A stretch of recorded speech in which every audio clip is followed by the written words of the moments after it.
the John Wick films hopefully done with Chapter 4, it's now time for some spin-offs, and first up is Ana de Armas in Ballerina. And I'm just going to jump straight in and say that Ballerina is one of the most relentless and non-stop action films I've seen probably since John Wick 4, so in the past 2 years. I think I said this about John Wick 4, and I'm going to say it again for Ballerina, but it feels like a video game, and I mean that as a compliment, because Ana de Armas gets to this town and literally every single person in this town is a bad guy. And every corner she turns, she sees someone, they're going to whip out a gun and try to kill it, and it just starts another wave of action and killing.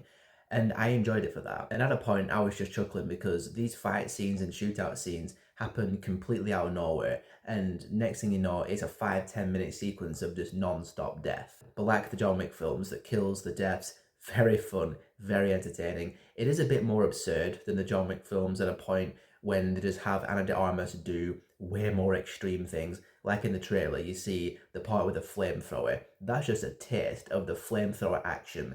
Ana de Armas and the main henchman guy both have a flamethrower each, and they're just shooting fire at each other.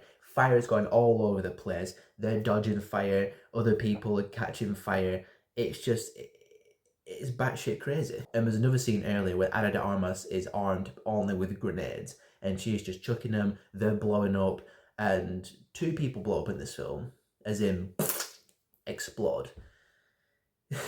When it comes to killing bad guys, Eve McCarro is not quite as graceful as John Wick, but still thoroughly entertaining to watch her do it nonetheless. And as you'd expect from a John Wick universe film, the stunt work and the choreography is absolutely top notch. And Ana de Armas, her acting in the film is not brilliant, but she throws herself into these action scenes when she's being tossed around, chucked through glass, punched, and doing all the stunts with the guns and the gunplay. She commits to the action and she does a bang job of it. And in that flamethrower sequence, a lot of people being set on fire, and if that's real people and real fire, that's really impressive. Flamethrowers, grenades, samurai swords, ice skates, guns, lots of guns. Eve McCarro just gets her hands on any possible weapon she can to kill these people, and that just contributes to the video game-like feel of the entire film, but mainly that second half. What would have put this film over a bit more would be, well, stronger acting for one, but also a stronger story, a slightly better script, because the revenge aspect of Eve McCarro, not super strong. You don't really get invested in her revenge quest. The John Wick films had a bit more verisimilitude to them in terms of they were fulfilling stories as well as incredibly fun action films, Chapter 4 especially. Ballerina, it falls a little bit short in the story department, I will say. And as you've seen in the trailer and also the poster, John Wick himself is in this film. And is he shoehorned in there? Yeah. There's no real reason for John Wick to be, at least in the part of the film where he fights Eve McCarro.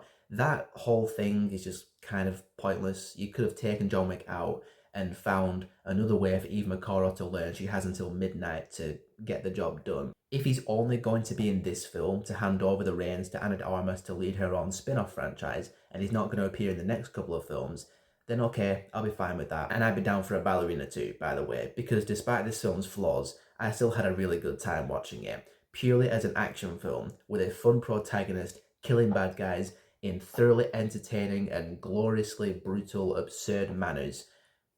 It does what it says on the tin, you know, it's a film of simple pleasures. Not the best acted film ever, not the best written film ever, but if you're a fan of the John Wick films, or just a fan of fun action films in general, go watch it, have a good time, and just get ready for some people to blow up and get set on fire and stabbed through the face quite a bit.